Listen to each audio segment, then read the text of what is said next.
All right. Well, hey, FMA Talk Live.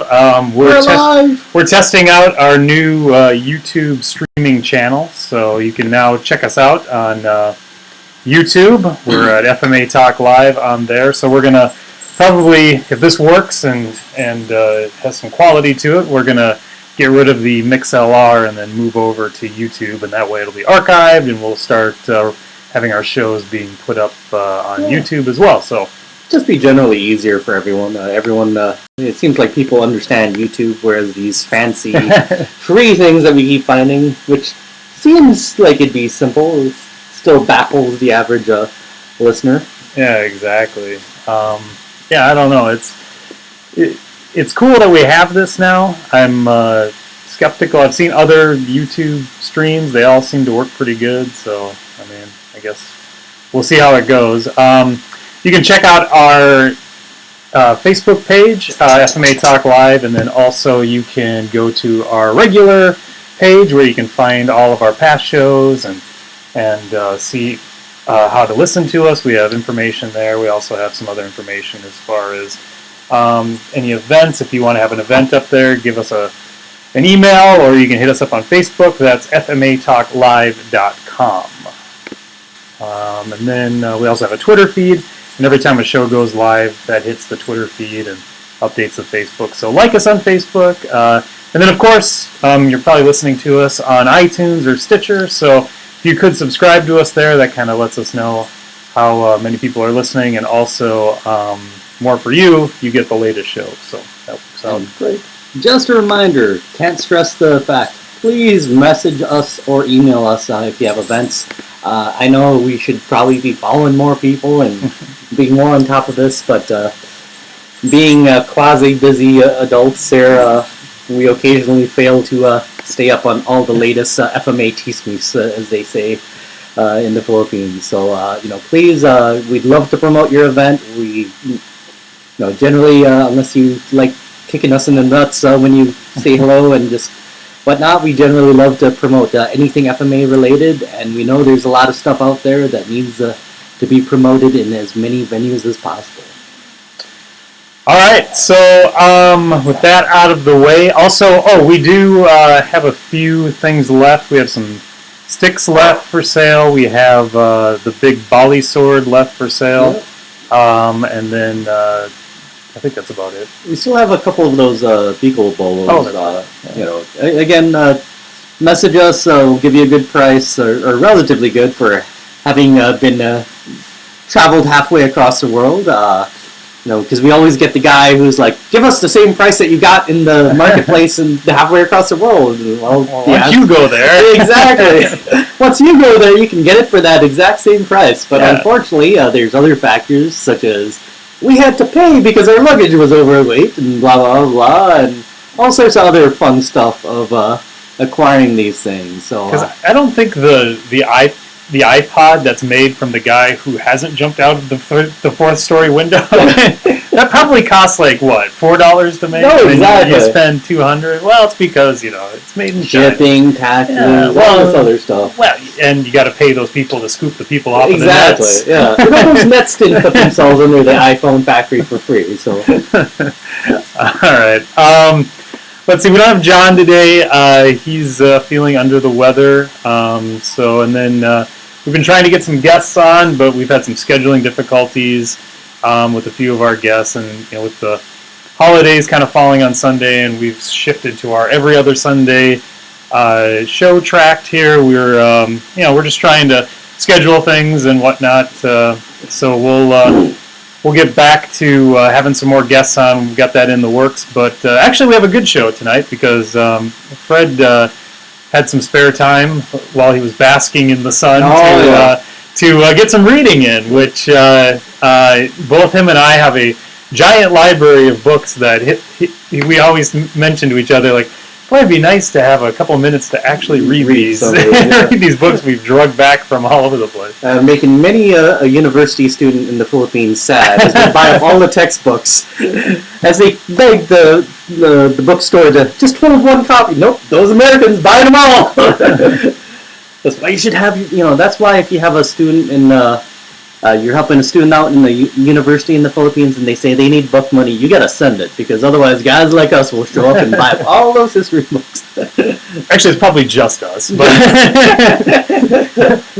Yeah, no, I have a feeling not too many people are paying $50, $100 in overweight fees just to bring home a suitcase full of books. But just a fun fact, though, I have been able to find a few gems. I actually managed to find one before Christmas that I was able to squirrel away for Mr. Malavago I appreciate it. for his Christmas gift. But you can find them. They're usually about the print price, though. Like, I found them at half price books. I found them at some used bookstores. Some of them actually go for a little more, even because they're fairly rare, and they're pretty much impossible to find here because they're either done by a Tenyo press or a Tenyo or New Day. Or New Day, yeah. So I still don't understand why New Day doesn't have an online presence, even though it's like they're the #1 publisher of everything in the Philippines. But yet, nope. I don't know, but you can find them. So when you're in the, but what I found is that they're in the, not in, they're. I'm trying to think what the section is. It's where just kind of like all the regular Asian books are. Oh yeah, like Asian culture. Yeah, Asian culture and stuff. And then it's other Asian. Yeah. So finding the Filipino section. That sounds very fitting. The Filipino section is the other Asian section. Yeah. We're those other Asians. Not quite the normal ones, but the other ones. So that's why I found a few of them, and they're pretty rare. I don't find a lot of them, but when you do see one, and a lot of times they're just these oddball scholarly ones where it's like, oh, fishing culture in those are my favorite 1899.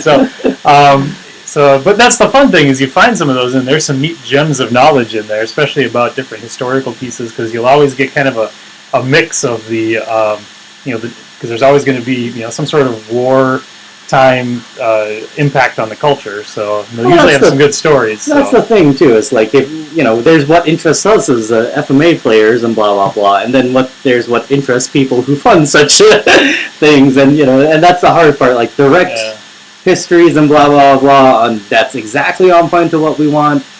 They're probably going to be few and far between, and of course, if whenever pops up and we discover it, or someone lets us know, we'll gladly shout from the mountaintops. But that's kind of the fun. It rounds out your understanding of this whole melange that has created our oddball art. Yeah, that's the thing that's fascinated me by reading some of these books, and like having Fred here turn me on to some of the the more kind of oddball culture pieces of the Philippines, is that it does it fills in a lot of those blanks of, well, why were these swords being used? How did become a warring culture versus a farming culture, or versus any other type of culture? Well, it's kind of like did you ever read that book from the Rainbow U, the various textiles? I forget which museum did the collection. Yep.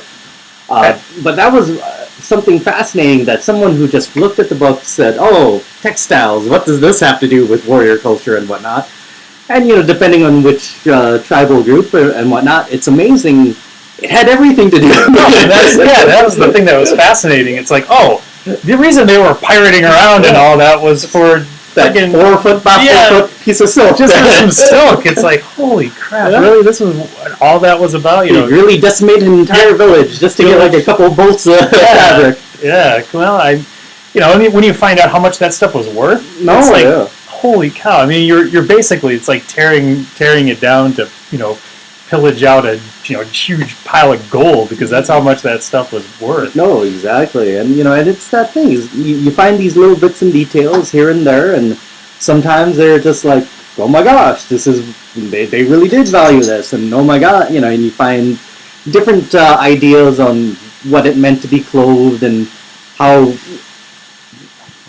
the warrior cultures viewed themselves at certain points in history, because again, whenever we look at this historical stuff, it's a snapshot in a moment of time. It's, depending on what it is, it may have relevance to the past, it may have relevance for the future, or it may have just been truly that year, because for some reason I don't think Trump 2016 hats are going to have, if he doesn't win, will have much value after 10 years from now, but it's the same kind of dealing. Yeah, and then the other thing too is, if you're a collector, if you're collecting swords, especially, the older blades, when you start getting to the 100-year-old blades and 100-plus-year-old blades, it's kind of fun to learn about, what the culture was doing and, in those times, and then how these blades are being used as far as status, who had what blade, which blades were being used for fighting, what were just being kind of held on the side as a status symbol, and why, and things like that. So, well, it's also one of those things. Imagine that the art and whatnot that they use to maybe to go on tapestries or on local carvings, they might use on their swords, and there might be more meaning that, hey, that looked neat. Yeah, because if you look at the scabbards, you can see different the ochre and the different patterns that are being carved, and even on the blades themselves, you can see like little kind of talismanic symbols, or just even little carvings, little florets. Some are more flowery, some are more structured, almost Celtic. Celtic. It's one of those things, the choice of animal. Why is the flower ever present on so many different Filipino sword hilts? Why is the naga so important with many different Filipino cultures? Who was in a position to own any of these things?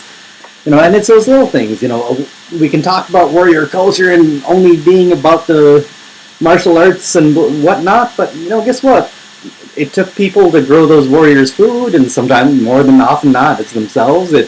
They weren't trying to protect a hill of sand for the hill of sand's sake, because as we know, if you study Philippine history, imagine that. They weren't so stupid. If someone keeps attacking one area, they'll move rather than have to risk that fight every time. And it's like, so it gives you some context and some reasons as to why things developed the way they developed.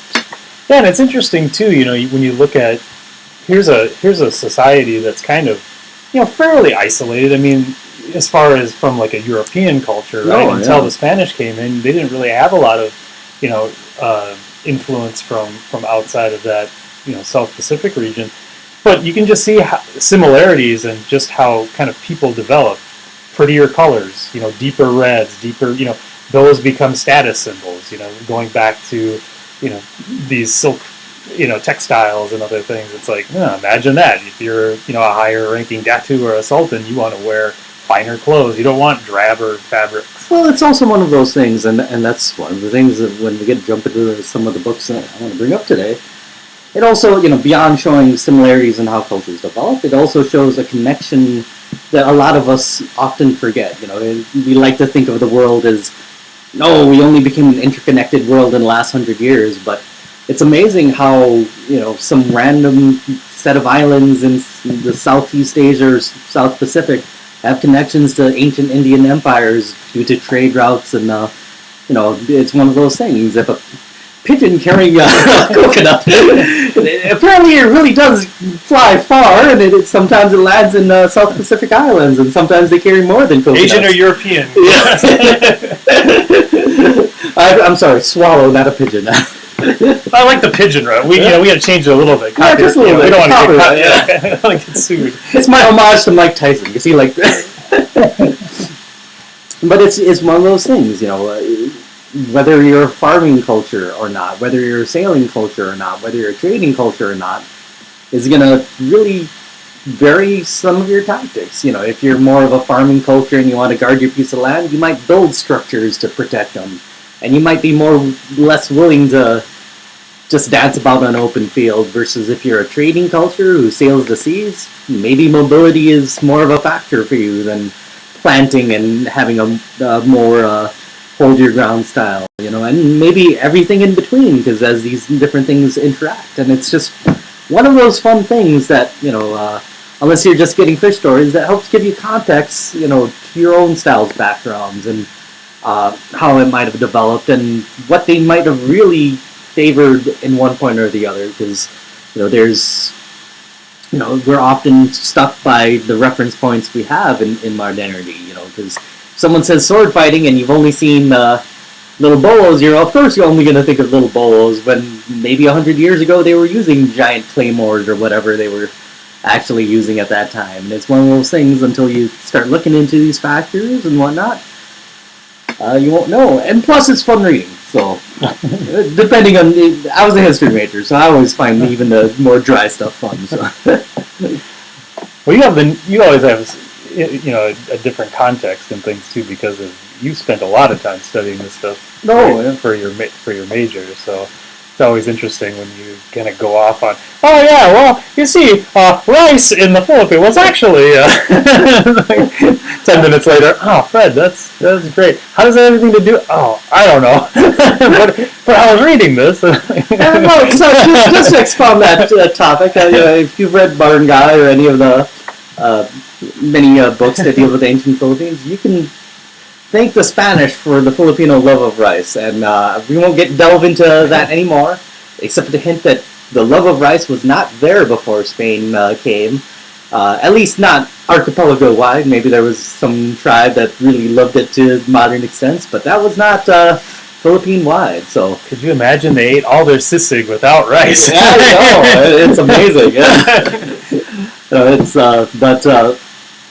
Those are just fun things that you can kind of read about, and especially with all the myths that kind of float around about, what the Philippines were really like, how did the warrior arts really develop and whatnot.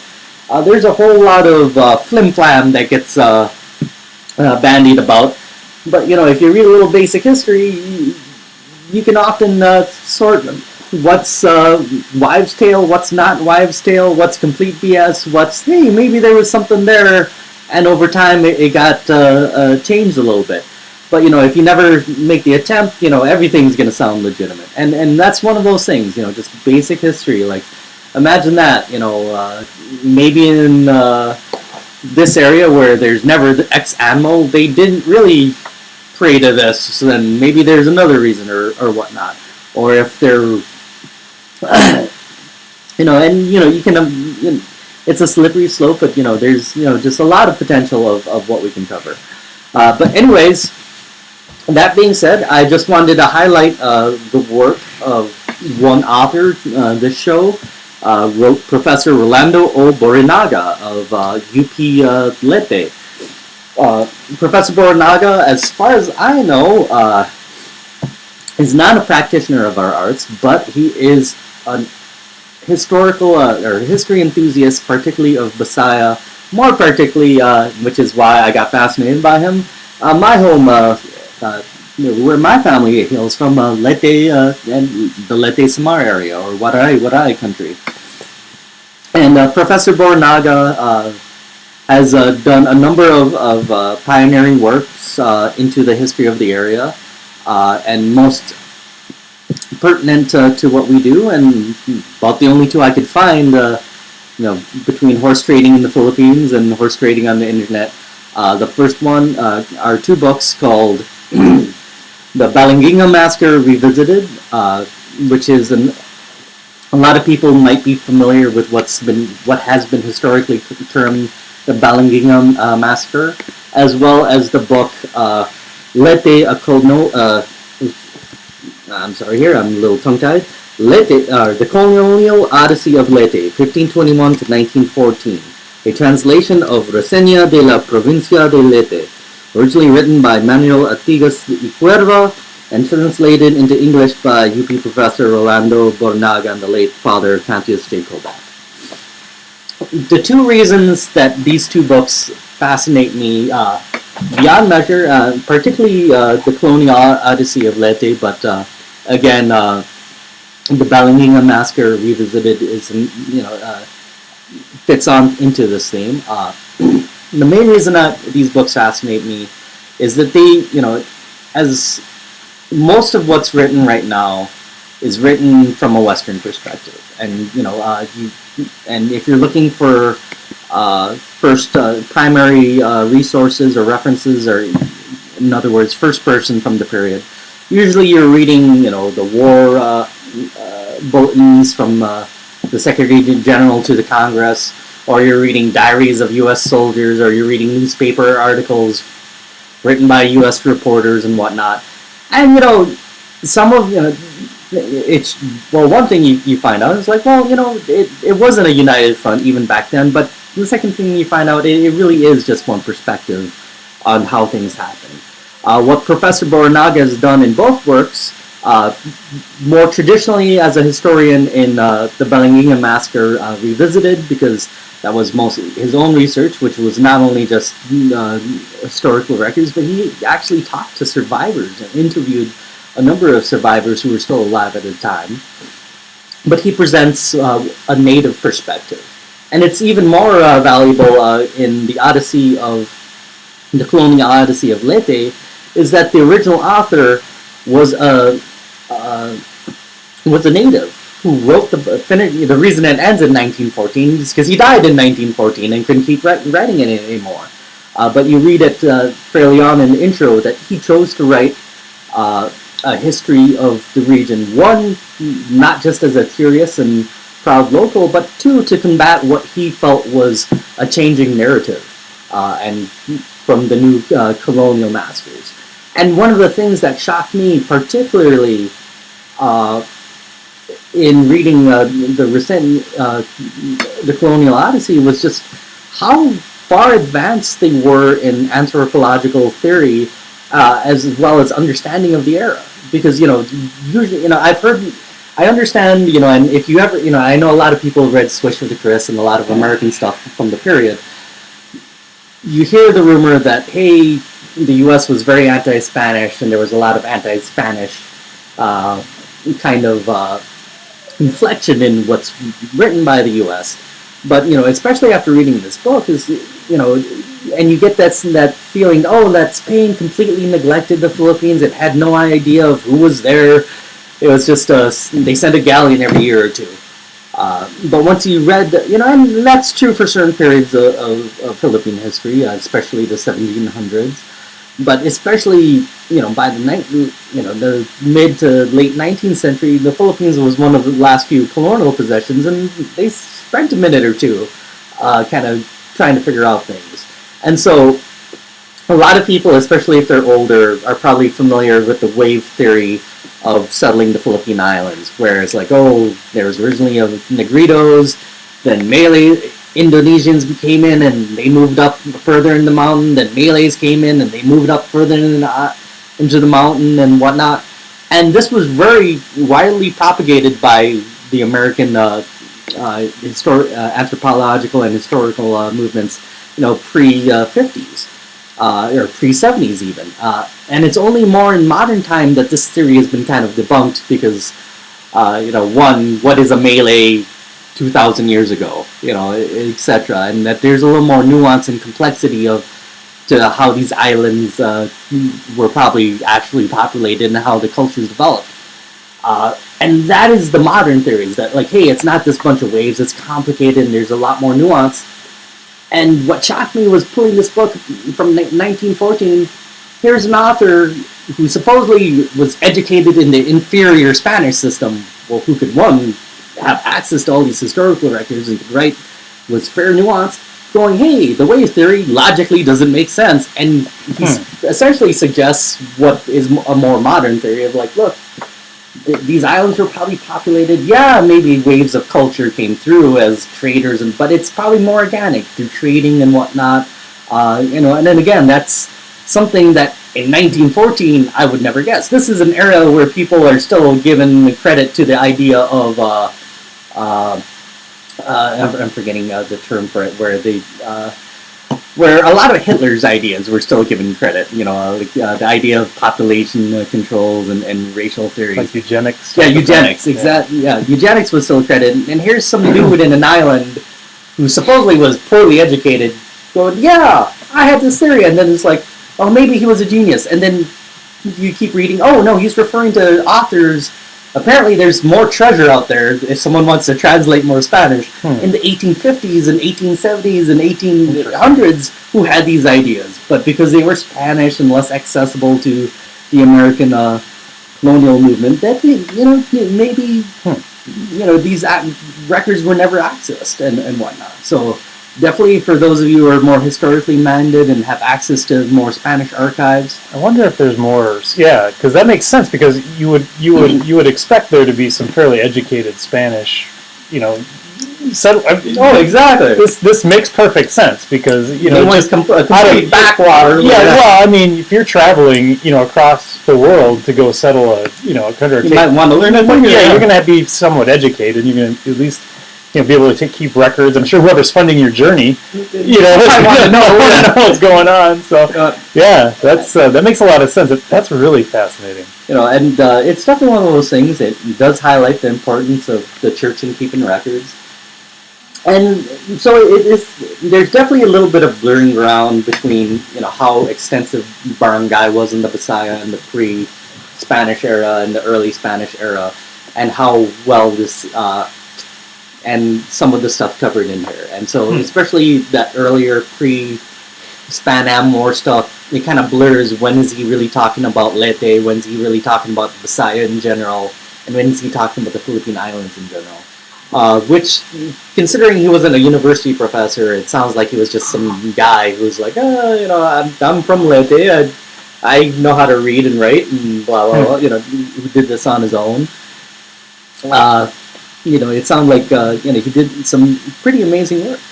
But one of the more fascinating things to me, and yeah, they do talk about early weaponry and whatnot, with the same amount of detail as less detail than Barangay had. And it does talk a little bit, like I said, it gets a little convoluted, about certain practices. They do talk a little bit about the various raids, and why Spain had difficulty controlling those islands just because of all the Muslim raiders and whatnot. But less in the terms of animosity, but more of the terms of like, hey, why populate the Spanish shiny target ground when, we know if we go there, we're going to constantly be attacked. We can kind of live in these areas and do what we live more traditionally and be safe. So they also do make some interesting linguistic comparisons, and they also talk, depending on how much you want to read in between the lines, you can make some guesses of whether or not there was any outside religious influences. I think definitely his work could be used by either side to throw, was Islam in the Bisaya region when Magellan arrived, or was it not? But again, that's my tangent there. But what's more fascinating, and kind of like with Bellingham Massacre Revisited, is his recounting of the Leyte region during the Spanish, but more importantly, Philo-American War. And that's one of those things, you constantly see the Western perspective of what happened, but, what did the rebels think of? Why did the locals rebel? What did they really think of Americans? Because, if you know Filipinos now, you're most, unless you're not dealing with, unless you're dealing with, a tribe that's, seen the short end of the stick post-World War II, most post-World War II Filipinos are very pro-American. Because, hey, we got rescued from Japan, and that's a good thing, because Japan, we found out, was worse. But, at 1914, that wasn't the sentiment. And it's one of those fascinating things, too. It's like, why weren't they hunky-dory? Or was it necessarily one of those things of, were they immediately opposed, or was it more gradual? And those are things that, if you read this book, at least for me, gave some very interesting perspectives that I, at least for myself, with all the reading I've done, was not exposed to. You kind of, maybe in the back of the head, you knew there was some nationalistic movement. Yeah, their racial treatment might have had something to play with it, but to read an author in 1914 and go, look, the reason we decided to rebel is that these Americans come in there and they're treating us like we're an inferior race of people, and they're making everything on, and they want to treat us like second-class citizens in our own country. We're going to take up arms. And one of the fascinating things, too, they do talk a little bit about the weaponry, the methods of fighting and whatnot. You do hear, if you study the revolution, usually you read about the Luzon part of the revolution, where they did have a lot of guns. But, this part highlights the fact that by the time they got to Leyte Samar, it was a struggling revolution. And you'd have maybe a couple guns per rebel group, and then the rest of the guys oh, they're going in with their bolos and they're going to see bolos and lit. But what's more interesting to me, and which ties it back also to the FMA debate, and again, this is someone who's has more free time and has the ability. If you want to email Professor Borinaga and ask him where you can get copies of the Spanish text, there is reference to Chris, or as it would be spelt back then, probably Calis. So where does that fall into this whole Kali debate? Well, the reference to the Chris is that, the translated version says, hey, they went with their Chris, or they grabbed their Chris to go to battle, or whatnot. And, you can easily see in Tagalog, and kind of like the term garrote or baston. A lot of times when they're talking about, like, a fighting art, it's not a name necessarily for the art, but for the implement we're playing with. Like, if I say yo-yo, I'm not saying, hey, there's the secret art of yo. It's like, hey, I'm really good at playing yo-yo. So it might be one of those things that hints to, instead of some conjunction or this, that, or the other thing, maybe all these early terms for Kalis, well, one, is it K-A-L-I-S, which would kind of hint that, hey, we're referring to the sword and not, some generic art name, but hey, Kalis or Sundangan. It's like a gunfight. Yeah. If you're a gunfighter, you're fighting with a gun. It's pretty straightforward. So and it's just one of those things. Again, this is not a definitive. Hey, Kali existed in 1914 because it's one of those things. This word popped up.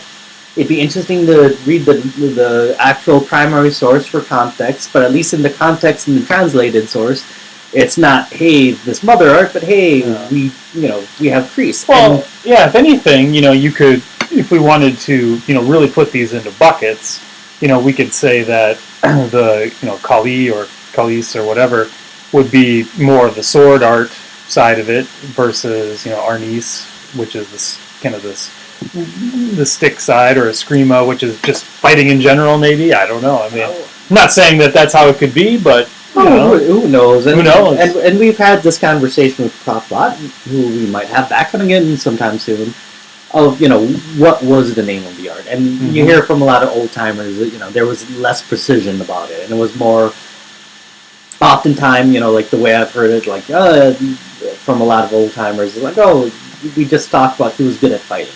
And if he was good at fighting with a certain implement, he was good at fighting. No, he was good with the baston, or he was good with the Chris or the bolo, and so he might be a bastonero if he was good with the stick, or he might be good with some datahan in general if he's good with whatever weapon you put in his hand. And so, again, without more context and blah, blah, blah, it's hard to tell, but like I said, the fascinating thing is that in 1914, they're referencing to a very Visayan island that the locals use Crease, which is interesting. Yeah, I mean, that's whether or not it was a more generic word, like because he did call say they got their fighting swords, and he just called it sandang in general, which is a very generic word. Who knows? Maybe Crease and sandang was used more generically and less to mean like the wavy, what we Muslim sword collectors consider a Crease versus some generic form of it. And two, again, there's not much modern Arnis or Kali or Eskrima or whatever name you want to call it in the Leyte Samar areas. At least there's no one famous teaching publicly that we know of. Rumor has it, from family and other people, that there was something there. And I know Professor Borinaga has always said, like, because the revolutionaries in those two islands used bolo almost exclusively. When I corresponded with him last, he was proud to say that, one, there were very good escrimadores in the area, and two, and this is another contention out there, he's very proud of saying it's a waray, or a local kind of thing, versus outsiders necessarily coming in and teaching everyone everything. So it's hard to tell, because the revolutionary leaders were from all over, like General Malvar and whatnot, weren't always necessarily local, but, who knows? But the fact that you have guys willingly having one gun and 5 guys with bolos attacking the American column, all armed with machine guns, I would like to think that they had more than 10 minutes of training, or like, oh, here's an afternoon, chop it, nope, you're good to go, kind of thing. And so, those are just kind of fascinating things. And if someone's an intrepid young scholar, or if I ever retire, yeah, well, it'd be neat to find out, if it was like how you would just see it organically come together in a modern army or even a contemporary army in that time, where, well, if you have a kind of like the Seven Samurai. If you have a village full of guys who are needed to fight, what are you going to do? Are you just going to kind of make something up on your own, or maybe go hire some guns that are going to be able to come in and train you? Oh, exactly. So maybe they found. I mean, they're not far from they're not far from from the southern Philippines, so they could have gotten if you pull in somebody who's a good fighter from a region, he's probably going to train you on what he's familiar with, and if you could get that pandai or your blacksmith to create those weapons for you, that makes sense. I mean, there would be one way that would happen. Well, and there's always that possibility as well, and that has been one assertion, is that these arts and weaponry came from Cebu, but the dilemma, of course, is that that transmission date is purely late 19th century, whereas there's records that, hey, these islands guys were fighting in the 18th century, 17th century. So what happened in this how does that, yeah. Or is it like everything else? Maybe it isn't a wave, this kind of linear wave theory. Maybe it's more like, oh, guys were fighting, this guy comes in, guys were more mobile, because that's another thing that they hinted at, was that, hey, there was a lot more trade and mobility in this region. Well, yeah, it doesn't make sense that there's a hard line. Yeah. I feel like right now we have this hard line where you hit the border of southern Philippines, boom, all of a sudden the weapons change. Now you're into Zanzibar and more of these other ones. Then you go north, and then it's these shorter bolos and things like that. And it's it's a whole different set where it's I'm sure it was more fluid. And I'm sure they if there was a market for it, if you were why wouldn't you go north, or why wouldn't you go south? And depending, I mean, it's not like they were just sitting around. They had boats. They had ways to move around. So if they moved north, why wouldn't you set up shop and sell? Speaking of that mobility, that was one of the funny things, because there was the Jesuits were kicked out. So the Augustinians were the first friars there. Then they got kicked out. Then the Jesuits moved in. Then they got kicked out, and the Augustinians came back. And there was a gap between the Augustinians coming back. And when they came back, they made notes like, hey, came back to look for all the villagers that the Jesuits put in place, and we couldn't find them. We had to explore the mountains and blah blah blah. And they were first terrified of us, because they naturally moved, because they were living in a giant red flag or target for raiders living in these Spanish huts. But it's one of those things where they're like, it hints that there's more mobility in this area than what some people would posit, and especially if you can just lose track of whole villages, like, oh, we were there a couple of years ago. Yeah. How do you know that they're just staying? How do you know they don't just, hey, that white dude's coming back? Let's all gather here because he's give us something. It's not like they're putting up cement huts. Yeah, exactly. They're not building structures like we do today. It's like they didn't have a wagon wheel that when that broke down, that's where they settled. I mean, these were. These could easily be very mobile cultures, because traditionally that's what Aboriginal tribes did, and that's what tribal methodology was. You use that area and then move, because, like you said, once somebody kind of gets a fix on your situation and you got something going, you might have some other not friendly folks moving in on you. Another thing that kind of fascinates, and again, these are just, there's nothing in the book that's saying, hey, this happened, but it's just possibilities that, thanks to some of the things that raises up questions that a lot of people would ignore. But it's one of those things you always read of. The Muslim resistance to Spanish conquest is something like, it's completely Muslim Philippines against everyone else, and they're just punishing Spain, blah blah blah. But especially in the prehistory, they express a similarity in language and culture, as well as kind of this if they really were looking for slaves, why wouldn't they follow them all the way into the mountains and take them? And it's one of those things. I've read other authors say, hey, this was less of a, to kind of give it more modern context, less of a war of, hey, we're here. Yeah, slaves are what helps fund your mission here.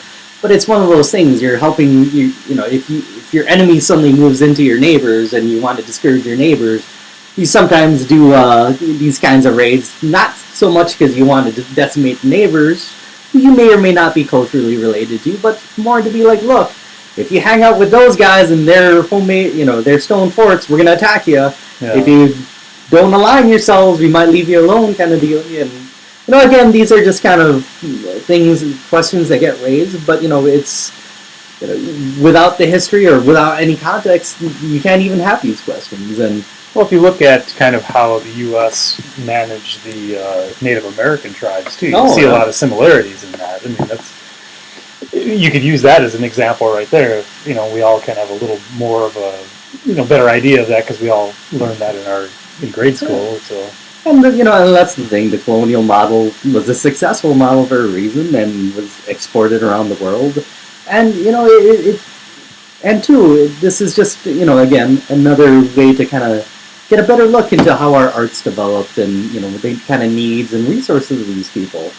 But again, it's one of those things. It highlights the idea that hey, it wasn't all sticks and stones before Spain came. Right, yeah. There might be swords. Maybe not everyone had the swords. And hey, when the Americans came, not every region had more. Because that's one thing that some American authors will posit. Like, oh yeah, the Philippine army was better equipped. They had more modern guns than well, it depends what period of the Span-American War, which region, and blah, blah, blah. They definitely didn't have more guns when they went to Lake. Well, that's kind of the thing, too. It's like, whenever you move into a culture, you could bring your own blacksmiths and things like that, but, obviously they're going to drop a couple of blades now and again, or maybe they're going to teach somebody locally how to forge these blades. So you're always going to get an assimilation of, your style with an old style, but does that necessarily mean that's the first time they saw modern, modern blades or how to fold a blade? That, that folding metallurgy's been around for thousands and thousands of years. So, to think that just because the Spanish moved in, all of a sudden I think maybe the curved, more, that sort. I'm prone to believe that story, that's probably where they got that idea. But, that's been around that area too. So, it doesn't mean that that was the first time they saw that type of blade, that Zanzibar type blade either. So that's. But it's definitely one of those things that it's a fascinating look in history, and for anyone who wants to see more FMA in the movies, they like to make movies out of historical pieces. I think it'd be I think they could have some fun with some of their history with.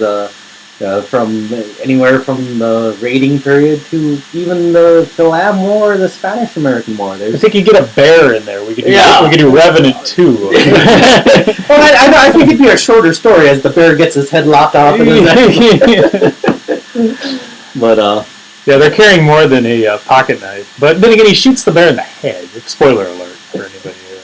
But it's definitely one of those things. It's a very if you're used to kind of reading Western sources on this history, and even a lot of Filipino secondary sources, they're built on Western sources when it comes down to it. This is one of those few ones where it's like, nope, this is completely local, kind of a look into history. And so I highly recommend the work of Professor Borinaga. It's one of those few insights into this subject and into this era and into this region that you can find. And definitely, if you all have any book suggestions, Professor Borinaga is, not Professor Bor, Prof. Bot has seconded Mark's favorite book, Rating, Trading, and Feasting. He says it's a good accompaniment to a Barangay, so I guess 2 people have voted, so that's next on my reading list. I like that one. That's a good one. And then we mentioned textiles and stuff. There's a beautiful book you can get. I think it's Ukil, the visual arts of the Sulu Archipelago.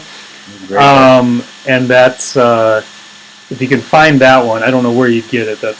we Go had to the Philippines. We had to go to the Philippines. We had to hunt around for that one, but that's an incredible. I mean, it's even just as like a coffee table book. It's got beautiful pictures, tons of neat textiles, lots of really rare textiles that they were able to kind of go and grab. So you get kind of that rich history, because that's such a big part of the culture, is that textile piece. And then you can kind of get an idea of what these people were doing, what they were fighting for, is just one of those.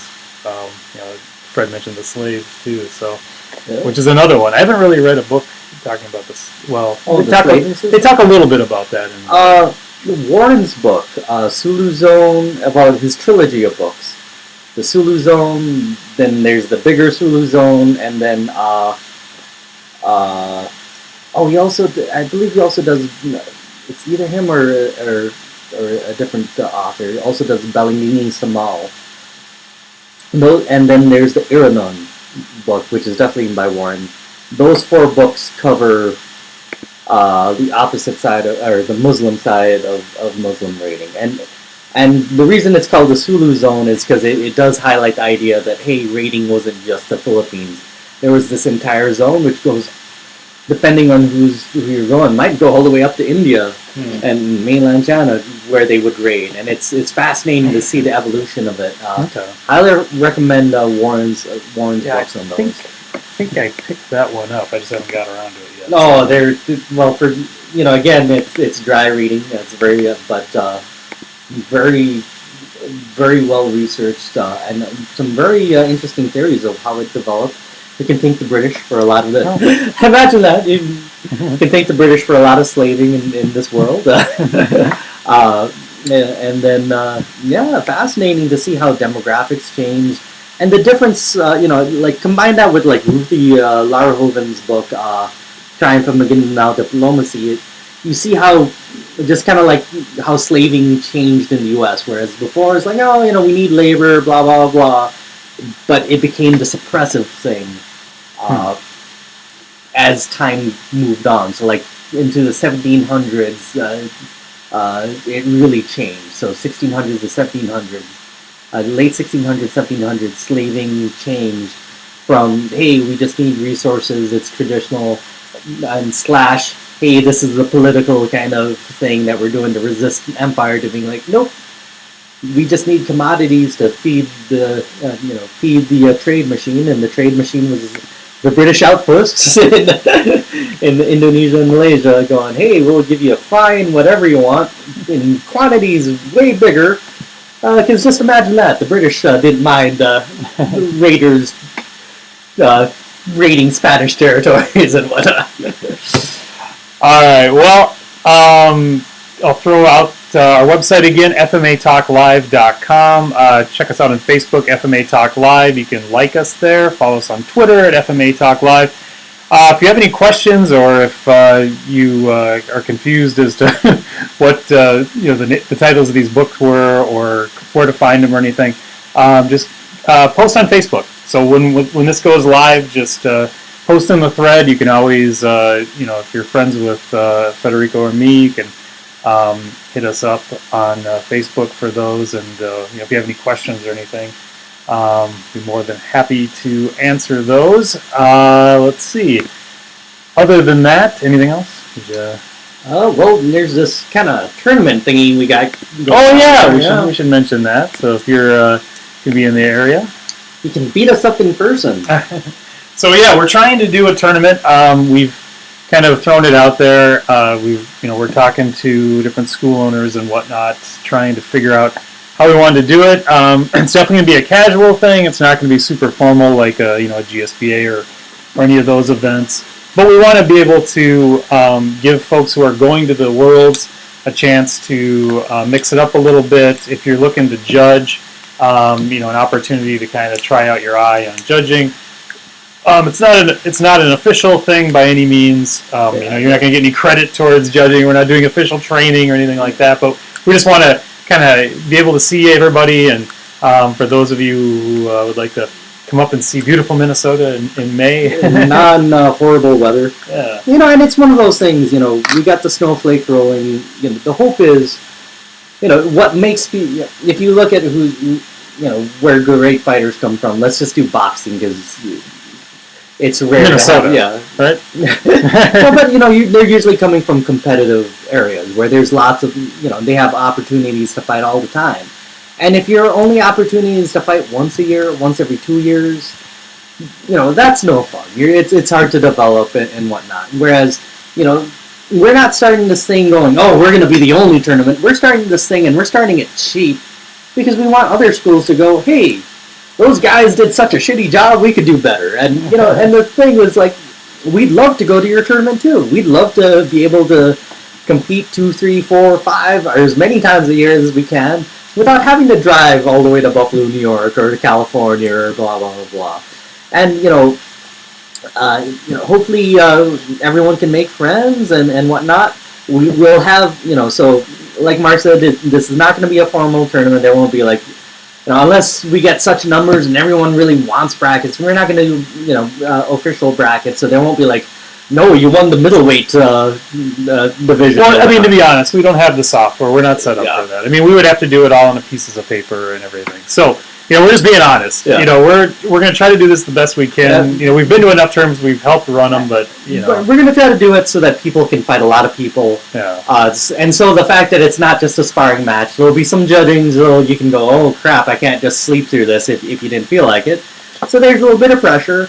We will have prizes, but they will be for unconventional things. Like we do the typical. If you've heard us in competition, we love our goofy kiais. So we will expand that to the whole everyone who participates. The guy with the most unique, sportsman-like, and family-friendly ki will win a special prize. We are also thinking about. We still don't know how we're going to judge that. It's going to be kind of probably whatever Fred and I decide made us laugh or was loudest. I don't know. We've had some good ones in the past. I believe Burrito has been a popular one in our previous PI contest, as well as various fighting cock noises. Again, family friendly, so the sabon. But also, we're also thinking about doing audience pick awards kind of dealy for best fights and whatnot. We'll really have to see who signs up. Right now, there's 9 who say they're going for sure, and then 27 interested, as well as many invites. If you've seen it, feel free to invite people who might be interested. We're not limiting this to FMA. It's just anyone who wants to swing a weapon and join. All right, so you can find out more information on our website, or our Facebook page. We have a Facebook event, so like us on BZ Midwest, Philippine Combat Arts, and also you can always send us an email or hit us up on Facebook for more information. And pass it around. So get a group together and come on up, and we'll we'll be getting more information out as the date gets closer, and we'll get a sign-up sheet together and all that good stuff that everybody likes to have. So all right, that I believe is it. We will be seeing you in 2 weeks from now, and hope everybody has a great transition out